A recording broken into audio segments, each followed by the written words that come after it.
బక్రీద్ రోజున ఆవుల్ని చంపి, ఆ మాంసాన్ని 10 మందికి పంచితే అది పుణ్యం అన్నటువంటిది మత పెద్దలు చెప్పడం వల్ల చాలా ఏళ్ల నుండి ముస్లింలు అది చేస్తున్నారు. ఈ దఫా మత పెద్దలు ఆవు జోలికెళ్ళొద్దు. అట్లాగే సౌదీ అరేబియా అయితే ఆవులు, ఒంటెలు రెండిటి జోలికి వెళ్ళొద్దని చెప్పడం మన దేశంలో కూడా జరిగింది.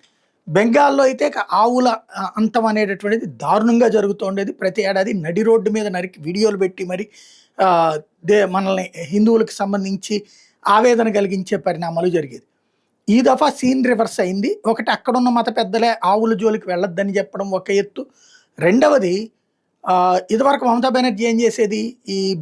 వాళ్ళతో భోజనానికి ఆ బీఫ్ ఫెస్టివల్స్ కూడా పెట్టేవాళ్ళు తృణమూల్ కాంగ్రెస్ వోళ్ళు. ఆవిడ కూడా భోంచేసేది. అది తప్పేం లేదని చెప్పి ప్రధానంగా ఎక్స్‌ప్లెయిన్ చేస్తా ఉండేది. ఈ దఫా సువేందు అధికారి ముఖ్యమంత్రి అయ్యాడు. ఈయన రివర్స్‌లో వెళ్లారు.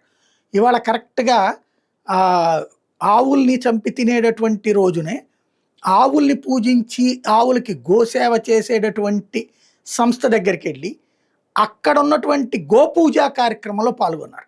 తద్వారా ఒక సంకేతం ఇచ్చారు. మనం ఎలా ఉండాలి అన్నటువంటిది. ఇది బెంగాల్ చరిత్రలో గతంలో కమ్యూనిస్టులు గావచ్చు, అంతకుముందు కాంగ్రెసోళ్ళు గావచ్చు, లేదా మొన్నటిదాకా ఉన్నటువంటి మమతా బెనర్జీ గావచ్చు, ఇన్నేళ్ల నుంచి గత 77 ఏళ్ల నుంచి జరిగిన పరిణామం ఒక ఎత్తైతే, ఫస్ట్ టైమ్ రివర్స్ అయిందనమాట.